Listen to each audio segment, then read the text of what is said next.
wanted to ask you about comments from the Defence Minister Peter Dutton. He said it was inconceivable we would not join an action with the US to defend Taiwan. Do you agree?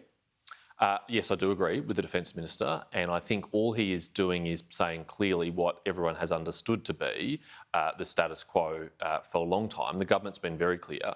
We are opposed to anything other than a peaceful resolution of the conflict in the Taiwan Straits. But saying we're opposed to that is different to essentially say if there's a war, we'll be there.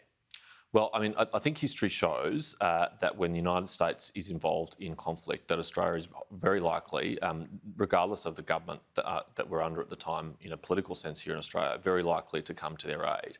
And we do have a very strong interest in maintaining the status quo. But don't we still need to assess things on a case-by-case basis? Yes, that's true historically, but he's essentially signing us up to a potential conflict. Well, I don't think you're being fair. I think his comments were more nuanced than that. He said he couldn't conceive of any circumstances, but he did say that it is possible that there would be circumstances. And of course, we would consider each instance like this on its merits. I mean, it would be a very, very weighty decision for any Australian government to make.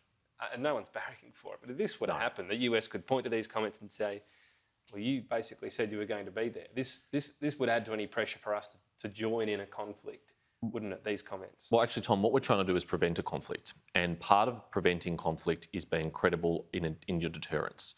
And for deterrence, you need two things. You need capability and you need intent.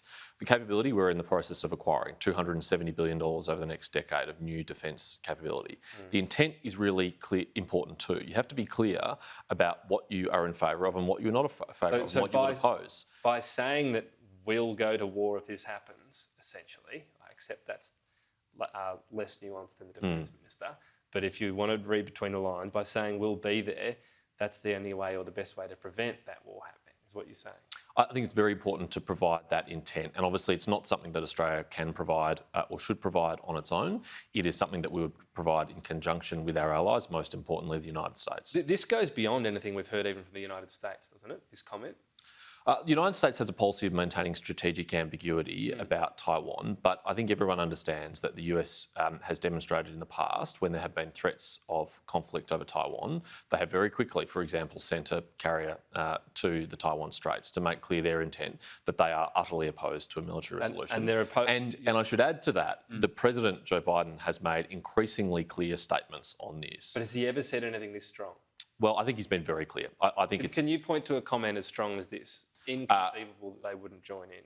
I think I think there are plenty of comments which are similarly strong from the President, including at a recent town hall with CNN, where he was asked by the audience. I don't have the quote on me, Tom. I didn't bring it with me, but he was asked at a town hall hosted by CNN, would America come to the aid of Taiwan if it was invaded by China? And he said yes. It was that direct? Yes. Would it come? Yes. Your network has covered it extensively. So the strategic ambiguity has been broken by Joe Biden as well, has it? Well, this is all hypothetical, Tom, and I think it is important, though, that we're clear about our intent, and our intent has been clear for a long time, which is we don't support a military resolution to the Cross-Straits tensions over Taiwan. The comments from Peter Dutton certainly go further than anyone else in Australian politics has said, right? The Foreign Minister, the PM, this was as stark as we've seen. Look, I think he's the Defence Minister. He's asked a question about it. He answered it directly and honestly, as I think is appropriate. It's fair enough for Labor to say case-by-case basis, isn't it? That they don't have to sign on to anything right now. What I was genuinely disappointed with, Tom, is that it appears that Penny Wong has given in to the pressure that Paul Keating put on her. He made one appearance at the National Press Club, and the general bipartisanship we have seen on these issues in the past is starting to fold. I mean, that speech she gave to ANU yesterday was a response to Paul Keating. It was a response to the pressure that he put on her, and I would have hoped that Labor would have been stronger in resisting that. She said repeatedly, and he's criticised her often, and they've kept their position on this. You really think, a speech from Paul Keating's... I mean, what's changed from Labor's actual policy between Paul Keating's speech and now? Well, I think actually the distancing that federal Labor has done with Paul Keating has been tokenistic. It hasn't been anywhere near strong enough. It should have been much clearer. This is a former Prime Minister. She said even this morning, China's changed, Australia hasn't, and Australia's changed its position as a result. That flies in the face of what Paul Keating says. That's completely different. Yeah, and yet she can't muster herself to actually condemn him for the appalling things he has said, including that if a Labor government came to office, they should sack the heads of all our intelligence and security agencies because they are nutters. He said that at a Labor Party national conference. And frankly, the distancing between Labor and him has been tokenistic, and it does raise questions about their strength on national security. That is why many Australians think they're weak on national security. James Paterson, thanks for your time. Thanks, Tom.